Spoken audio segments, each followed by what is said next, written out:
Hello hello, c'est Cara, j'espère que tu vas bien sur ton champ de bataille. Aujourd'hui on va voir comment tu peux très facilement mettre en place 5 astuces pour améliorer ton hygiène de vie. Mais d'abord, générique.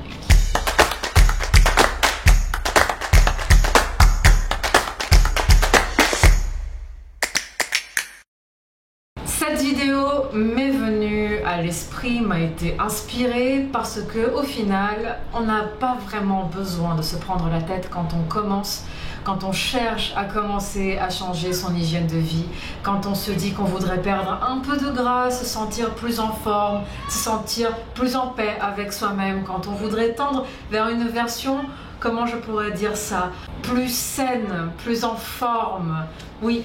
De nouveau, et je vais le dire, plus en paix avec soi-même. Au final, comment on peut tendre vers une meilleure version de nous-mêmes sans trop se prendre la tête et en commençant à juste mettre en place progressivement des bonnes habitudes qui vont de fil en aiguille nous amener vers ce que l'on veut, vers qui on veut tendre à être. Alors, je vais attaquer cette vidéo en partageant des astuces qui ne sont pas par ordre d'importance parce que à mon sens ces 5 aspects que je vais aborder sont tous aussi importants les uns que les autres et ils sont tous vraiment intimement liés. Quand tu touches à l'un d'entre eux, quand tu commences à améliorer l'un d'entre eux, ça a forcément un effet positif sur les autres et quand on commence à travailler sur l'ensemble de ces aspects-là, donc sur ces 5 astuces globales que je vais partager, eh bien on commence sans s'en rendre compte vraiment à changer toute son hygiène de vie. Donc il n'y a pas d'ordre d'importance, mais je vais quand même les numéroter juste pour que la vidéo soit compréhensible. Astuce numéro 5, et oui, je vais aller des astuces les plus évidentes vers celles auxquelles tu n'aurais pas forcément pensé. Bouger son bouti au quotidien. La plupart des gens, la très grande majorité des gens sont sédentaires. Quand on est sédentaire, quand on a un travail où on ne bouge pas beaucoup, quand on ne marche pas pendant ses journées, quand on ne se dépense pas, notre corps va tout simplement s'adapter à ce qu'on lui demande. Il va être de moins en moins performant, il va répondre de moins en moins bien et en plus on avance dans l'âge et plus on est sédentaire et plus ça entraîne des complications de santé, plus ça peut entraîner une baisse de masse musculaire, on perd en masse musculaire naturellement à partir de la trentaine, toutes les décennies. Et bien quand on ne sollicite pas ses muscles, quand on n'est pas assez, quand on ne bouge pas assez pendant ses journées, pendant ses week-ends, pendant ses vacances, pendant sa vie en fait, notre corps va de moins en moins répondre, il va être de moins en moins fonctionnel. Au final, il va s'adapter à ce que tu lui demandes. Et si tu ne lui demandes pas grand-chose, il ne te donnera pas grand-chose. Ça peut être marcher pendant ses journées, faire son ménage en écoutant de la musique, en dansant. Ça peut être participer à des cours collectifs si on aime ça, faire de la marche, faire de la promenade, se promener, faire des pratiques sportives, de loisirs le week-end, bouger avec ses amis, avoir des vacances un petit peu sportives, si on a des enfants, bouger avec ses enfants, si on est étudiant. Quand j'étais étudiante, je révisais en m'entraînant, je révisais en faisant du vélo elliptique ou en marchant, ou même je révisais, je m'en souviens, en faisant mes entraînements, c'est-à-dire que maintenant je ne le ferai pas, mais à l'époque je l'ai fait, j'arrivais à mieux assimiler mes cours pendant que je m'entraînais. Donc voilà, être active, bouger pendant ces journées, juste garder en tête que je vais faire quelque chose pour moi, quelque chose que j'aime faire et quelque chose qui va faire que je vais être plus en forme et me sentir mieux. Deuxième astuce, l'alimentation. Alors je ne vais pas faire tout un topo là-dessus, manger mieux. Attention, manger mieux très simplement ça peut être quoi? Juste manger moins d'aliments industriels transformés. Faire attention à ce que les étiquettes des aliments que l'on mange au quotidien ne soient pas à rallonge, ne contiennent pas 30 000 ingrédients, ne contiennent pas des choses que l'on n'arrive pas à lire, que l'on ne comprend pas très bien. Réduire progressivement l'alimentation industrielle, tout ce qui est transformé et cuisiné.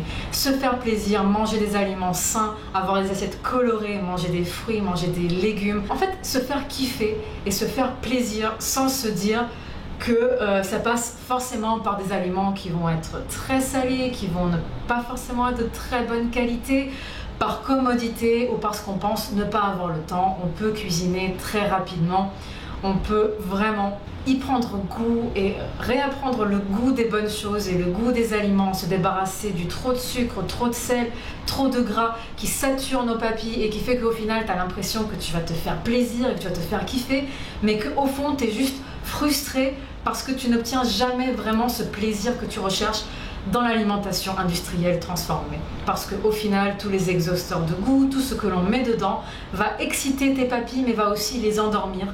Et quand on perd le goût des vrais aliments, c'est juste triste. Parce qu'on est persuadé de se faire plaisir alors qu'en fait, on se fait juste engrainer dans un engrenage qui n'a pas de fin. Et voilà, donc l'alimentation. Troisième astuce, l'hydratation. Boire suffisamment d'eau. Je ne vais pas faire tout un plat là-dessus. J'ai déjà fait plusieurs vidéos sur cette chaîne qui ont un rapport avec l'hydratation.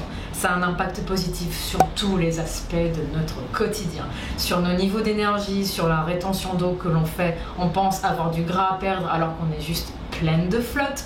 Sur notre sommeil, sur notre peau, surtout sur notre performance quand on s'entraîne, sur notre digestion. Ça améliore tellement de choses. Donc boire suffisamment d'eau. Quatrième astuce, la récupération, le sommeil. Oui, là je vais te demander de ne pas arrêter la vidéo et de rester avec moi. Dormir, vraiment, se reposer autant que possible pendant ces nuits, avoir des nuits de bonne qualité. Prendre soin de soi, ça passe aussi par le fait de réaliser que l'on a une vie à 50 000 à l'heure et que si tu ne t'arrêtes pas pour prendre soin de toi, pour prendre le temps de te détendre le soir. Moi personnellement, je fais mes rituals lune, donc issus de mon Seasons Challenge. Donc je vais faire de la méditation, des automassages, des étirements, je vais avoir un vrai retour au calme pendant ma soirée et avant d'aller dormir, histoire d'avoir des nuits qui vont être vraiment reposantes, aussi pour me vider la tête et vraiment pour bien récupérer tout simplement. Ça aide contre le stress, au final on est plus active pendant nos journées et on est plus efficace pendant nos journées quand on dort bien le soir. J'ai l'impression que je suis juste en train de revoir, tu sais, les différentes choses qui font qu'un être humain fonctionne à 100%. Et au final c'est ça. Et enfin, cinquième astuce, le mental. On sous-estime les effets négatifs qu'ont le stress, la dévalorisation de soi, la négativité, le pessimisme, toutes ces choses, l'entourage. Parfois on n'a pas toujours un entourage qui est très en accord avec nous-mêmes et on se fait un peu du mal.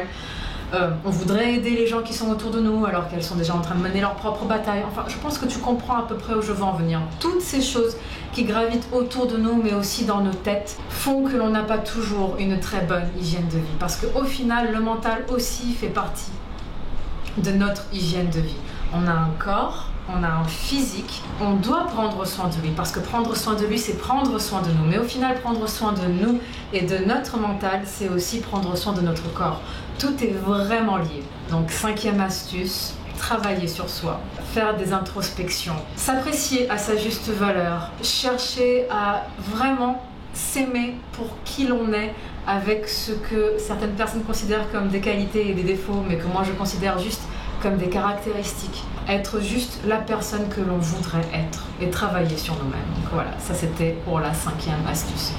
Encore une fois, ces 5 aspects sont vraiment intimement liés. Ce sont des aspects que j'aborde dans mes coachings, dans mon personal training, dans mon Seasons Challenge. Ce sont, à mon sens, vraiment les 5 piliers. Il se pourrait que j'en rajoute un 6e dans pas longtemps et pour l'instant c'est comme ça que je vois les choses. Les 5 piliers, les 5 aspects, les 5 choses, les 5 axes sur lesquels on peut travailler pour tendre vers une version plus forte physiquement et mentalement, plus saine, plus équilibrée, plus en accord avec nous-mêmes. Voilà pour mes 5 astuces. J'espère vraiment que cette vidéo t'aidera sur ton champ de bataille. Si tu l'as aimé, tu n'oublies pas de me laisser un petit pouce. Ça soutient la chaîne, c'est 100% gratuit, ça me fait plaisir. Et si tu n'es pas encore abonné, tu t'abonnes et tu n'oublies pas d'appuyer sur la petite clochette de notification pour ne rien rater à partir de maintenant. Moi je te dis à très bientôt sur le champ de bataille.